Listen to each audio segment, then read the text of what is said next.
제가 봉독해 드리겠습니다.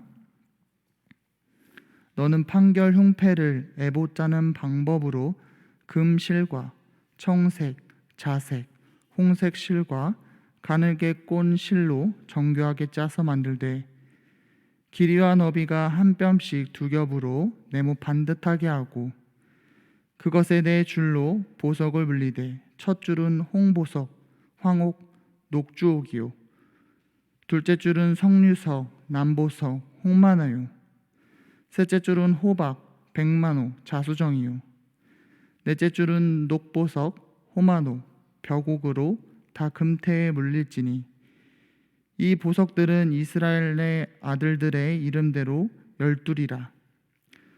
보석마다 12지파에 한 이름씩 도장을 새기는 법으로 새기고 순금으로 노끈처럼 따은 사슬을 흉패 위에 붙이고 또 금고리 둘을 만들어 흉패 위 곧 흉패 두 끝에 그 두 고리를 달고 따은 두 금사슬로 흉패 두 끝 두 고리에 꿰어 메우고 두 따은 사슬의 다른 두 끝을 에봇 앞 두 어깨바지의 금태에 메고 또 금고리 둘을 만들어 흉패 아래 양쪽 가 안쪽 곧 에봇의 닿은 곳에 달고 또 금고리 둘을 만들어 에봇 앞 두 어깨바지 아래 매는 자리 가까운 쪽 곧 정교하게 짠 띠 위에 위쪽에 달고 청색 끈으로 흉패 고리와 에봇 고리에 꿰어 흉패로 정교하게 짠 에봇 띠 위에 붙여 떨어지지 않게 하라. 아론이 성소에 들어갈 때에는 이스라엘의 아들들의 이름을 기록한 이 판결 흉패를 가슴에 붙여 여호와 앞에 영원한 기념을 삼을 것이니라. 너는 우림과 둠밈을 판결 흉패 안에 넣어 아론이 여호와 앞에 들어갈 때에 그의 가슴에 붙이게 하라. 아론은 여호와 앞에서 이스라엘 자손의 흉패를 항상 그의 가슴에 붙일지니라. 아멘. 요즘 많은 사람들이 자신의 미래와 운명을 알고 싶어 무당집이나 점쟁이들에게 찾아갑니다. 또 요즘은 거리에서 흔히 볼 수 있는 타로를 찾거나 아니면 신문지 아니면 방송에서 보여주고 있는 오늘의 운세 또는 별자리에 따른 행운 등과 같은 것을 봅니다. 그 많은 사람들 중에서 기독교인들도 있습니다. 재미로 본다, 심심해서 본다, 심지어는 진심으로 보는 사람들도 있습니다. 진정한 성도는 우리의 인생을 향한 하나님의 뜻을 타로나 오늘의 운세에서 찾지 않습니다. 하나님의 뜻은 오직 성경을 통해서만 알 수 있다는 것을 꼭 기억하시길 바랍니다. 오늘 우림과 둠밈이 주는 교훈을 통해서 하나님의 뜻을 찾고 그 뜻대로 순종하는 우리 수표교회의 성도님들이 되시기를 바랍니다. 대제사장의 거룩한 옷에는 여러 가지 장식들이 있습니다. 그 복장에서 가장 눈에 띄고 중요한 것은 판결 흉패였습니다. 하나님은 이 판결 흉패를 에봇 짜는 방법으로 짜서 제사장의 가슴에 항상 붙이고 그 안에 우림과 둠밈을 넣으라고 명하십니다. 우림은 빛을 의미하고 둠밈은 완전함이라는 의미를 가지고 있습니다. 이것은 하나님의 뜻을 여쭈어 때 사용되는 도구입니다. 오늘 본문 말씀 29절과 30절을 한번 다시 보시겠습니다. 제가 읽어드리겠습니다. 아론이 성소에 들어갈 때는 이스라엘의 아들들의 이름을 기록한 이 판결 흉패를 가슴에 붙여 여호와 앞에 영원한 기념을 삼을 것이니라. 너는 우림과 둠밈을 판결 흉패 안에 넣어 아론이 여호와 앞에 들어갈 때 그의 가슴에 붙이게 하라. 아론은 여호와 앞에서 이스라엘 자손의 흉패를 항상 그의 가슴에 붙일지니라. 이 우림과 둠밈은 사람이 판단할 수 없는 하나님의 뜻을 역사의 죽은 자이신 하나님께 묻기 위한 수단이었습니다. 일종 제비뽑기와 똑같은 것입니다. 하나님은 모세를 이어서 이스라엘의 새 지도자로 될 여호수아에게 제사장 앞에 가서 우림과 둠밈을 통해서 하나님의 뜻을 깨달아 백성들을 인도하라고 명하십니다. 민수기 27장 21절의 말씀을 제가 읽어드리겠습니다. 그는 제사장 엘르아살 앞에 설 것이요 엘르아살은 그를 위하여 우림의 판결로서 여호와 앞에 물을 것이며 그와 온 이스라엘 자손 곧 온 회중은 엘르아살의 말을 따라 나가며 들어올 것이니라. 이는 하나님과 대면하여 계시를 받지 못하는 이스라엘 백성들이 하나님의 뜻을 알 수 있는 방법이었습니다. 이스라엘 백성들은 우림과 둠밈을 통해서 하나님의 뜻을 찾고 그 뜻에 순종하며 나아갑니다. 이는 이스라엘이 하나님의 뜻에 의해 통치를 받고 그 이스라엘은 그 통치를 인정한다는 것을 분명히 알게 합니다.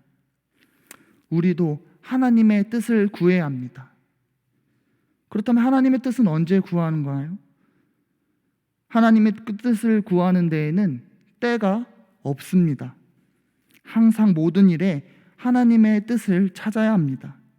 그것이 아무리 사소한 일이거나 인간적으로 생각했을 때 당연하다고 생각이 드는에도 불구하고 말입니다. 다윗 역시 아말렉 자손에게 가족들을 납치당했을 때 제사장 아비아달에게 에봇을 가져오게 하여 우림과 둠밈을 통해서 하나님의 뜻을 구했습니다. 생각해보면 가족이 어떠한 사람들에게 납치당했을 때 그런 상황에서 무엇을 해야 할지 모르는 사람이 있습니까? 당연히 가족을 구하기 위해 아말렉을 쫓아가야 할 그 시간에 다윗은 우림과 둠밈을 찾습니다. 즉 하나님의 뜻을 찾습니다. 이것이 바로 오늘날까지도 다윗을 이스라엘 역사상 가장 위대한 왕으로 하나님이 세우신 이유입니다. 가족들이 위기에 빠진 그 긴박한 상황에서도 그는 하나님의 뜻을 찾습니다. 결국 다윗은 하나님의 응답을 받아서 승리하는 확신 가운데 아말렉을 쫓아가 포로되었던 가족들을 다 구해냅니다. 사무엘상 30장 7절부터 8절까지 말씀입니다. 다윗이 아히멜렉의 아들 제사장 아비아달에게 이르되 원하건대 에봇을 내게 가져오라. 아비아달의 에봇을 다윗에게로 가져가매 다윗이 여호와께 묻자오되 이르되 내가 이 군대를 추격하면 따라잡겠나이나 하니 여호와께서 그에게 대답하시되 그를 쫓아가라. 내가 반드시 따라잡고 도로 찾으리라. 우리가 여기서 중요하게 생각해야 할 것은 하나님의 뜻을 구하는 방법이 아니라 태도입니다. 우림과 둠밈을 통해 제비뽑기하는 그런 방법에 주목할 것이 아니라 그것을 통하여서 하나님의 뜻을 구하는 이스라엘 백성들의 태도입니다. 하나님의 뜻을 구하는 사람들의 겸손한 자세와 하나님 뜻에 순종하려는 태도가 우리가 가져가야 할 모습입니다. 많은 그리스도인들이 하나님의 뜻을 구하기에 앞서 자신의 뜻을 정해놓고 기도합니다. 하나님, 저에게 이러한 일이 있습니다. 저는 이렇게 하고 싶은데 어떻게 하면 좋을까요? 이러한 기도는 결단코 하나님 앞에서 겸손한 자세도 아니며 하나님의 뜻을 구하는 것도 아닙니다. 이것은 하나님께 일방적인 통보를 하는 것입니다. 만약 그렇게 기도하고 하나님이 자신의 뜻과 다른 길을 제시했을 때 순종하지 않을 것입니다. 어렵습니다. 왜냐하면 이미 자신의 뜻이 있기 때문입니다. 하나님께서는 당신의 뜻을 찾기 위해 겸손한 자세와 또 순종하는 태도로 나아오는 사람을 기뻐하십니다. 다윗이 위대한 왕이 되었던 이유를 우린 꼭 기억해야 합니다. 성도와 교회는 어떠한 일을 결정할 때 사소한 요소를 최대한 배제하고 먼저 하나님의 뜻을 구해야 합니다. 그리고 그 뜻에 순종하고자 하는 마음을 가져야 합니다. 오늘 예배에 나오신 성도님들은 오늘 이 말씀을 꼭 기억하여 나의 뜻을 정하기 전에 앞서 먼저 하나님의 뜻을 찾고 순종하는 마음으로 하나님 앞에 나아가는 성도님들이 되시기를 소망합니다. 오늘날에는 우림과 둠민과 같은 도구를 사용하여서 하나님의 뜻을 찾진 않습니다. 구약 시대와 달리 신약 시대에는 예수 그리스도로 말미암아 하나님의 계시가 완성되었기 때문입니다. 히브리서 1장 2절 말씀을 제가 읽어드리겠습니다. 이 모든 날 마지막에는 아들을 통하여 우리에게 말씀하셨으니 이 아들을 만유의 상속자로 세우시고 또 그로 말미암아 모든 세계를 지으셨느니라. 예수님이 성육신 하셔서 행하신 모든 구속 사역과 말씀, 그리고 십자가 사건을 통해서 구원에 이르게 충분한 하나님의 계시가 완성되었습니다. 그렇기에 우리에게는 우림과 둠민과 같은 도구는 필요 없습니다. 하나님께서 성경이라는 객관적 계시를 우리에게 주셨고 우리는 이 기록된 말씀을 통해서 구원과 신앙생활에 필요한 하나님의 뜻을 깨닫고 순종할 수 있습니다. 사도 바울은 성경이 하나님의 감동으로 기록되어 구원과 하나님의 사람으로 온전케 하는데 충분한 계시임을 설명합니다. 디모데후서 3장 16절입니다. 모든 성경은 하나님의 감동으로 된 것으로 교훈과 책망과 바르게 함과 의로 교육하기에 유익하니. 즉 우리에게 더 이상 우림과 둠민과 같은 제비뽑기는 필요 없습니다. 하나님이 계시해 주신 말씀과 성도의 기도에 대한 하나님의 응답을 통해서 우리는 하나님의 뜻을 깨달을 수 있습니다. 그러므로 성도는 모든 일에 하나님의 말씀에 비추어 보고 기도함으로써 하나님의 뜻을 찾아야 합니다. 또 하나님의 뜻을 찾았을 때는, 하나님의 뜻을 깨달았을 때는 순종함으로 하나님을 기쁘시게 하는 제자의 사명을 감당해야 합니다. 오늘 말씀을 정리하며 오늘의 예배를 마치려고 합니다. 세상 사람들은 헛된 수단으로 자신의 앞날을 알고 싶어하고 또 노력하고 있습니다. 하지만 그 끝이 언제나 허무하고 그 헛된 수단이 자신의 삶을 옥죄온다는 것을 깨닫게 됩니다.